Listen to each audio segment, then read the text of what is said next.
Do you know the 5 ways you can tell if you're actually walking properly? I've got you covered in this week's Monday Moves.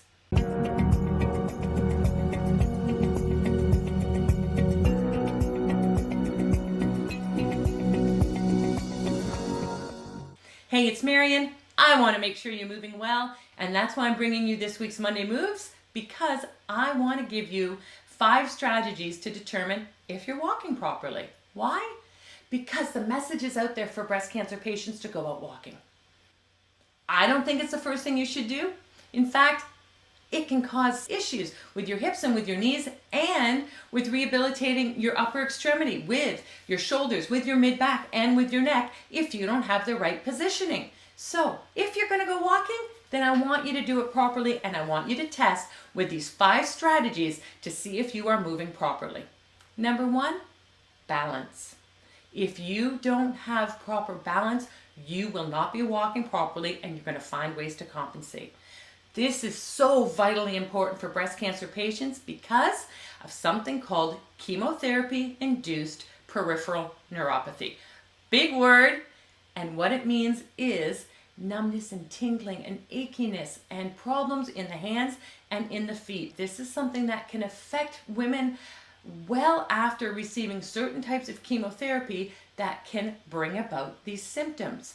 So I want you to check on that, and I want you to have your balance checked if you're finding issues with having to hold on to things more so than normal. We always make grab for, the railing as we're going down the stairs. When we're outside and it's snowy and it's icy, yes, we are going to check our balance for sure, but I want to make sure you're safe. So let's take a look at toe off, which is number 2, and look at this video. I want you to see that I'm standing in a split stance. So I'm already challenging my balance here. And I'm keeping a neutral posture with my upper body. I'm keeping that belly button facing forward. That's how I know I am not moving the upper body to compensate for how my lower body's moving.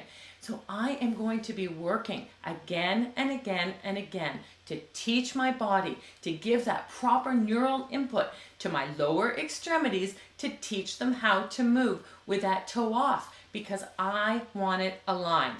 I want that heel to come and the heel to come back down. Heel to come off, come back down in the same alignment. I don't want you to put that toe off and that heel swooshes to the side. Watch yourself. See if you do it. Or if we go to number 3 and we talk about that heel strike. Are you putting down that heel and the toes right in front, or are you putting down that heel and the toes off to the side? These are the things that are going to cause issues and injuries. So issues with balance and issues with knee and hip problems. Let's go to number 4 and number 5, because now we're moving up to the upper body. Vitally important for breast cancer patients to make sure they've done proper rehabilitation for shoulder movement. Primarily for walking, we need to look at shoulder flexion and we need to look at shoulder extension, because these are the moves that are important while you're walking. I want that same alignment that we want with the feet with your arm as it's moving. So when you're coming forward, I don't want the arm across the body. Why? Because it's going to take us out of alignment.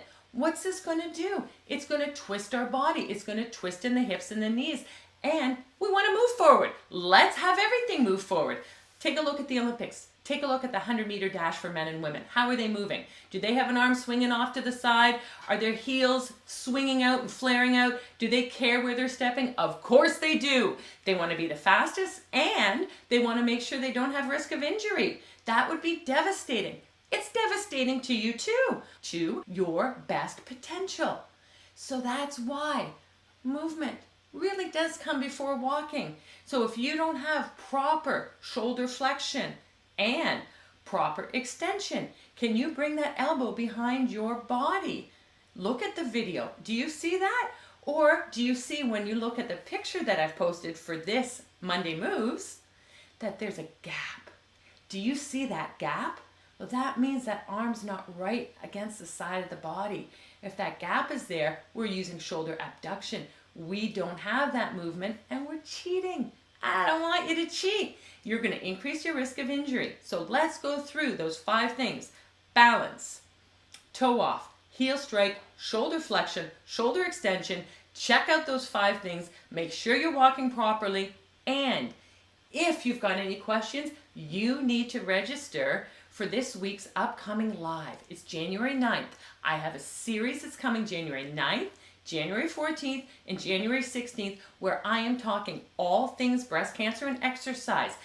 Why you're struggling in your recovery after breast cancer surgery, why you still may have aches and pains after doing that little pamphlet that you got, maybe why you can't even do that pamphlet because it's not starting at the beginning level, which is where you really need that strategy to start with the foundational moves and level up to get back to tennis, to golf, to running, to hiking, to everything you want to do. You may be a high-end athlete. You need to get back to those activities. You're not going to do it with that pamphlet.